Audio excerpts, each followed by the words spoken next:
Hello friends, and welcome back to a brand new bullet journal video. In today's video, I am going to be sharing with you my 2024 Q4 books I have read and completed. I will be referring to my laptop for some book information and things like that. So this is the bullet journal I completed in 2024. This covered May to December, and this is where I logged the remaining months that I had for the books I read. So let's go ahead and dive in. This is definitely one of the thickest bullet journals I think I have completed to date. So that is pretty exciting. Here is my book tracker and my little book page.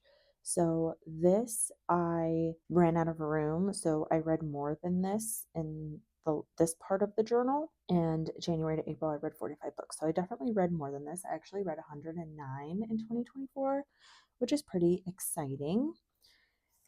And then moving on, this is my tracker situation. So I ran out of so much room that I had to include this extra piece of paper. So we will get to that in a minute. I'm going to just go through the books I read from September to December 2024. I have my laptop here, so I will be looking at some book information for you and go from there. Okay, so the first book I completed in September is The Paper Caper by Kate Carlisle. I gave this book 4.5 stars. This was such an enjoyable read. I feel like I flew through it when I had the chance to sit down and read. The ending was a tad slow, but the rest of it was enjoyable. I'll definitely continue with the series. And this series does take place in San Francisco, which is where I am originally from. And it's just a nice taste of the city around where I grew up. So this kind of brief synopsis is San Francisco book restoration expert Brooklyn Wainwright is back with an intriguing new mystery in the New York Times bestselling bibliophile mystery series. Joseph Cabot is a very popular wealthy San Franciscan who owns the main newspaper in town, as well as radio stations and TV. There will be events all week, but the biggest event is being run by a citywide contest. The fun turns frantic when a murder occurs right before Brooklyn's eyes. This was a very fun read. I can't wait to continue with the series. I will kind of read them as I go, so I'm not in any hurry to finish them, and I'm also reading them out of order. The next book I read, which I actually logged somewhere else on here, is The Age of Magical Overthinking. And this, yeah, I think I might have mentioned this one in my last video, but it's right here, September 8th. So I did complete that one. I did not give it a review, but I did give it 3 stars. It was just like a collection of different essays and different perspectives and things to think about in the world and why kind of society is the way they are today. It was okay. I don't know if I'd necessarily recommend it, but it was an interesting listen on audiobook. And then the next book I have is Out of Circulation by Miranda James. And I did give this one 2 stars. This one sadly isn't a favorite. Most of the story had such an aggressive tone, so much conflict, it actually made me a little bit uncomfortable. This is the 4th book in the series, and I've been reading them out of order. I just didn't like this one overall, not a fan. And I know like my reviews don't really tell you what it's about. This one has to do with the Ducote sisters, and there's a gala, and just someone dies, obviously. It's a cozy murder mystery. So, yeah, that one wasn't my favorite. And then moving on to Magnolia Park's The Long Way Home by Jessa Hastings. This one I gave 4 stars. I can't stand Magnolia and BJ. By the end of the story, they do get more likable. There's more action in this one than the first one. I like how towards the end they become more relatable due to the events that take place. It was the middle end that got me really engaged in the story, and it definitely leaves you on a cliffhanger. I have 2 more books in the series to read. The last one I will be listening to on audio, but the next one for Daisy Hates, I will be reading physically. So that's it for this page. Then we have Out on a Limb. Okay, I'm going to skip Out on a Limb because I don't know why my computer is freaking out. But Part of Your World by Abby Jimenez. This was a reread and I gave it 5 stars. It's such an easy read. The characters are totally likable. I really enjoyed this. And then I also read Yours Truly and Just for the Summer. And this whole universe, like Yours Truly, I gave 5 stars. I can definitely relate to Jacob in so many ways. I'm obsessed with his family. I love this entire thing all the way through. And then Just for the Summer, I gave this one 5 stars. This was adorable. I don't know what else to say. It's so cute. I love the main characters. I was very giddy. It's just so cute, and I just can't. There's relatable family drama that drew me closer to the characters. Amazing, hands down best story. And they are Abby Jimenez is coming out with another book and I'm so excited. It's like kind of close to the main characters but not really, so I will definitely be reading that one. Okay, going back to Out on a Limb because I finally got the page to load. I gave this 4.25 stars. This was such a good read. I listened on audiobook and it was really easy to follow along with. I'd give this 5 stars except for one, it was a little too spicy for me. And two, children tropes are really not my thing. That being said, I adore Win and Bo. They are adorable. All of the characters are likable. I love the story, the characters, their backgrounds, and descriptions of their hardships. It made them super relatable. Highly recommend. So yeah, that one was really cute. I listened to that one on audiobook. And then Death Overdue by Allison Brooke. This was a fun little Halloween read. I haven't continued with this series, so this was the first one. I gave it 3 stars, and it's probably a little bit generous about how I'm feeling about the first book. It was all right, nothing crazy. The characters are okay, not overly likable or exciting. I will continue with the series to see how it goes. And this one is just one that I didn't really care about. Carrie Singleton is just about done with Clover Ridge, Connecticut until she's offered a job as the head of programs and events at the spooky local library, complete with its own librarian ghost. That part of it was a little bit fun. Obviously, there's a murder and things happen, and it's all very exciting. The next series I started that I have been really loving is The Ghost of Marlowe House by Bobby Holmes, and this is the Haunting Danielle series. I gave this first one 3.5 stars. As this is the first book in the new series I'm starting, I have to say I really enjoy it. I'm giving it 3.5 because it's the first book where the characters are introduced and things like that. Some parts of it were boring. However, overall, I was interested and invested in the story. I like the concept and can't wait to see where it goes. So the story is about Danielle, who inherits this huge Victorian mansion, and she can see ghosts. Like, she has a gift and she can see the ghost that is haunting this house, and the ghost doesn't know that he is passed. So it's kind of like saying, hey, you've died and you have to accept this. And then she goes on all these adventures finding dead bodies and stuff like that. So the series is really good. I've been enjoying them. The last one I read is Christmas theme, and then the one after that is Valentine's Day. So I'm actually like extending my hold at the library. I'm listening on these through my library. The next one's Valentine's Day, so I'm kind of pushing it off until we get to February, and that's kind of fun. I love anything seasonal, as we know, based off my bullet journal spreads. The next one I read is Ready or Not. I gave this 4 stars, but it might be a little bit generous. The story was really cute. I did like the characters, and I felt more connected to the main two. Pregnancy plots aren't my thing, so the amount of detail was my only turnoff. But if you don't mind that kind of thing, you'll probably enjoy it. I listened to this on audiobook, and the narrator's voice was fine. It did annoy me at times when she did Ethan's quiet voice or very hyper Eve. The story was very cute overall. And then next we have the Haunting Danielle series number 2, The Ghost Who Loved Diamonds. Right here, I finished. We're now into October. I'm really not paying attention to what I'm doing. I gave this one 4.5 stars. And then I'm going to go through these kind of fast. The Ghost Who Wasn't by Bobby Holmes. I gave this one 3 stars. The Ghost Who Wanted Revenge, again by Bobby Holmes. This is all the Haunting to Neil series. I went through these pretty fast. I gave that one 3 stars. Oh, wait. The Ghost Who Loved Diamonds, I gave 4 stars. The Ghost Who Wasn't, I gave 3 stars. The Ghost Who Wanted Revenge, I gave 4 stars. So we're just kind of going down the list of this series. I was really enjoying it in October, especially for spooky season. And then Looking for Love in All the Haunted Places by Claire Can. Claire Can. I did not like this book. I gave it 2 stars. I was so bored.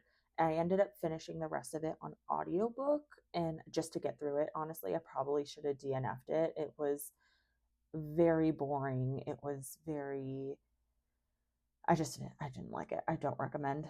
Not at all. Then I started a new series, A Murder of Crows by Sarah Yarwood Lovett. I love this series. I listened to this on audio. I gave it 4 stars.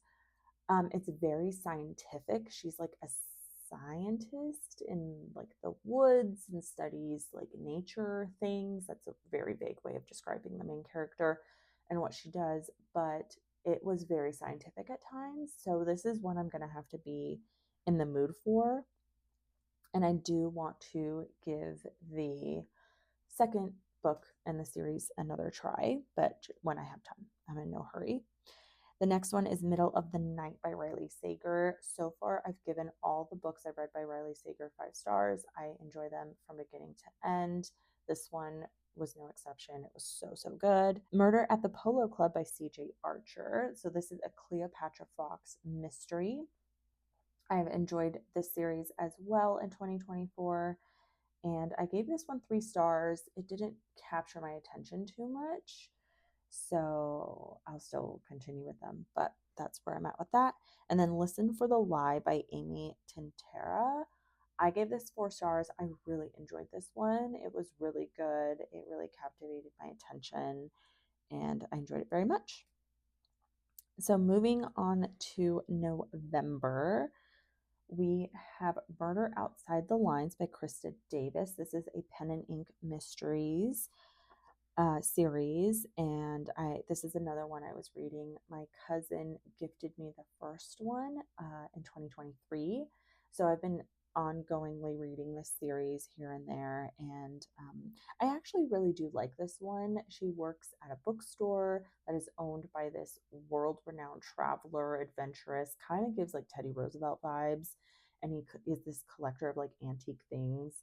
And so this series is really fun. I don't think she's written another one as of yet. There's 4 so far. I think the series is really fun. I highly recommend. And then we have Murder at the Dinner Party. Again, another Cleopatra Fox mystery. I gave this one 2 stars. That wasn't my favorite at all. A Colorful Scheme by Krista Davis. Again, part of the same series. I listened to this one on audiobook and I gave it 2 stars. That one also wasn't a favorite. Now going on to this extra page because I read a lot. I'm sorry for the glare. I don't know if I could get rid of the glare, but anyway, I'm going to go through these kind of fast. The Ghost of Halloween Past by Bobby Holmes. Why am I not seeing this one on my list? I don't see this one on my list. And Goodreads has been doing weird, funky things where it won't include my completed dates. So I'll have to look at that one. But I completed that one. And then we have Role Playing by Kathy Yardley. It was really cute. I gave it 4 stars. I read You Again on audio, and I gave this one 3 stars. My little washi tape. Need to fix that. And then we have Book Plate Special. This is a Booktown mystery by Lorna Barrett, and this series has been so fun. So I got this 3rd book at my used bookstore, and again, I usually read these out of order. What else is new? And I loved this one, so it made me want to start this series. So I've been listening to them on audiobook, and it has been a very lovely time. I started another series, The Unexpected Return of Josephine Fox. That one was okay. I gave it 3 stars. I would continue with it, but I'm in no hurry. So then I went on a binge with the Booktown Murder Mysteries, and I read Murder is Binding, Bookmark for Death, Chapter and Hearse, all by Lorna Barrett. I gave Murder is Binding 4 stars and the other two 3 stars. And then I continued with some Virgin River stories because I'm also trying to wrap up that series as well. Again, reading them out of order has been really fun. Temptation Ridge, I gave 4 stars. A Virgin River Christmas, I gave 3 stars. And then Tis the Season, an anthology, I gave 3 stars. On What Grounds is a coffeehouse murder mystery series by Cleo Coyle. This one I read, I want to say, I read the first one in 2021 or probably 2022. And I have not continued with the series up until now. And I do have some of the series on my bookshelf. So I thought, why not, try to read these on audiobook. So I read On What Grounds. I gave that 4 stars. And then I started diving into some other series. I'm not even referring to this anymore. I'm referring to my Goodreads.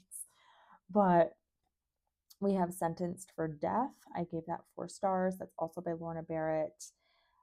Rest Ye Murdered Gentlemen is a year-round Christmas mystery series by Vicki Delaney, and I have read books by her before, and I really enjoyed them.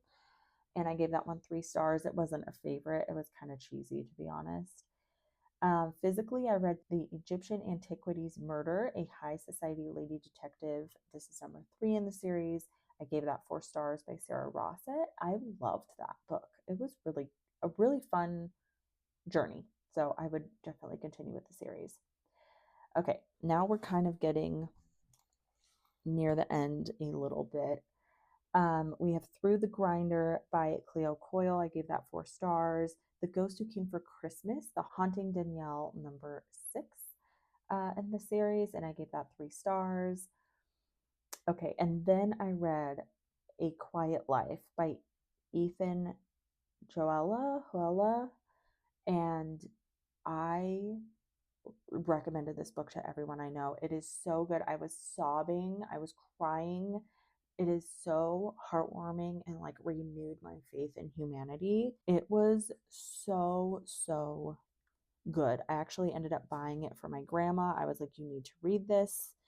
And that one is a new favorite that will be on my favorite shelf for years to come. Moving forward, we have The Holiday Cottage by Sarah Morgan. I got this at Barnes & Noble. It was like buy a book at 150% off. So this was one of those purchases. And this is not the book I was expecting. I gave it 3 stars. I was like, what is this? It's no spice at all. So if you're looking for spicy, don't go to this book. I thought it would be a cute, like romance type situation, but no, it was actually surrounded by a lot of like family trauma and like finding your family and building relationships and things like that. I got winter vibes, but I didn't really get Christmas vibes, and it was just not what I expected. It was kind of disappointing, and the cover is so cute.